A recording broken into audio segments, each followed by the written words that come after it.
ان کو 303 سے بھی ہم نے جنگ کی، لیکن یہ اس وقت بھی پیچھے نہیں ہٹے۔ یہ فاقہ کش جو موت سے ڈرتا نہیں، علامہ اقبال نے کہا نا کہ یہ جو یہودی ہیں یہ یہی سوچتے ہیں، یہ فاقہ کش جو موت سے ڈرتے نہیں، روح محمد ان کے بدن سے نکال دو۔ اور تو کوئی طریقہ نہیں اس مسلمان کو ہرانے کا، اس کو ڈرانے کا، دھمکانے کا۔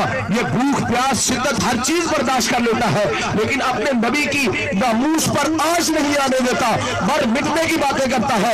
اس لیے روح محمد اس کے بدن سے نکالنے کی آج باتیں ہو رہی ہیں۔ اس لیے آج دیکھیں ہمارے ہاں جو آج سپیکروں کے اوپر پابندی لگی ہوئی ہے، یہ پابندی کس وجہ سے لگی ہے؟ کس وجہ سے لگی ہے؟ آپ بتائیں، آپ کے سپیکر ابھی آن ہو تو جو شخص پولیس والے کو فون کرے گا، وہ پولیس والے سے کسی سے آپ جا کر پوچھیں کہ یہ فون کرنے والا کوئی یہودی تھا، عیسائی تھا، مشرک تھا، وہ کہے گا نہیں، یہ فون کرنے والا ایک مسلمان تھا۔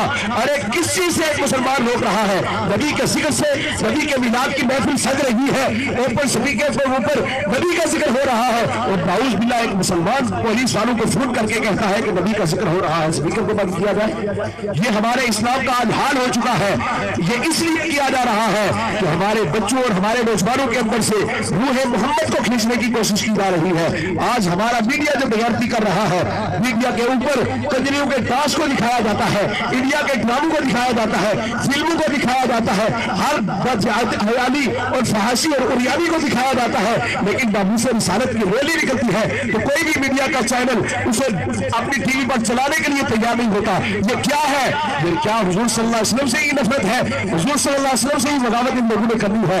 آج ہمارا میڈیا اس حال پر پہنچ گیا ہے۔ ارے